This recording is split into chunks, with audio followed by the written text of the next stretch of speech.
So, group 1 కొచ్చేసరికి ఇప్పుడు interviews లేవు ఇక్కడ తెలంగాణలో అని అంటున్నారు కదా! సో, ఫర్దర్‌గా ఇంటర్‌వ్యూ ఉంటే బెస్ట్ అంటారా? లేకపోవడమే బెస్ట్ అంటారా? ఈరోజు ఒక ప్రైవేట్ కంపెనీ హ్మ్. ఒక 15,000-20,000 హ్మ్. సాలరీ ఇచ్చే ఎంప్లాయీని గూడా ఇంటర్వ్యూ చేసి, గ్రూప్ డిస్కషన్స్ అని పెట్టి, ఇంకా ఏదో రకరకాల స్క్రీనింగ్ టెస్టులు పెట్టి తీసుకుంటున్నారు. అవును. ఒక గ్రూప్ 1 ఆఫీసరు హ్మ్. ఒక డివిజన్‌కి మొత్తం హెడ్ హ్మ్. ఆర్‌డీఓ అవుతే, లేకపోతే ఒక డీఎస్‌పీ హ్మ్. ఒక డివిజన్‌కి మొత్తం సూపరింటెండెంట్ ఆఫ్ పోలీసు.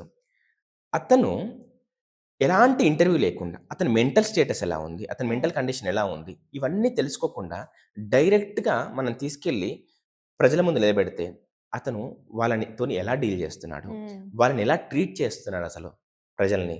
వాళ్ళకి ఎలా సర్వ్ చేస్తున్నాడని చెప్పేసేసి మనం ఎలా తెలుసుకోగలుగుతాం. ఇక్కడ ఇంటర్వ్యూ తీసేయడానికి ఒక కారణం ఉంది. అదేంటి అంటే, ఇంటర్వ్యూ ఉండడం వల్ల కొంత కరప్షన్ జరుగుతుంది. కొంత నెపోటిజం ఉంటుంది. వాళ్ళకి మాత్రమే అంటే ఎవరైతే ఫేవరెటిజం చూపిస్తున్నారో వాళ్ళకి మాత్రమే మార్క్స్ ఏస్తున్నారు. అవును. మిగతా వాళ్ళకి ఏయట్లేదు అని చెప్పేసేసి కొంత హ్మ్. ఏదైతే ఉంది ఇష్యూ అయితే ఉంది. మనం ఒక ప్రాబ్లమ్ ఉందని చెప్పేసేసి టోటల్ సిస్టమ్‌నే తీసి పడేయడం అనేది తప్పు. హ్మ్. దానికి సంబంధించిన ఏవైతే సొల్యూషన్స్ ఉంటాయో వాటిని తీసుకొని ఆ సిస్టమ్‌లో ఉన్న లోపాలను సరిదిద్ది మనం చేయాలి తప్ప పూర్తిగా ఇంటర్వ్యూనే తీసేయడం అనేది తప్పు.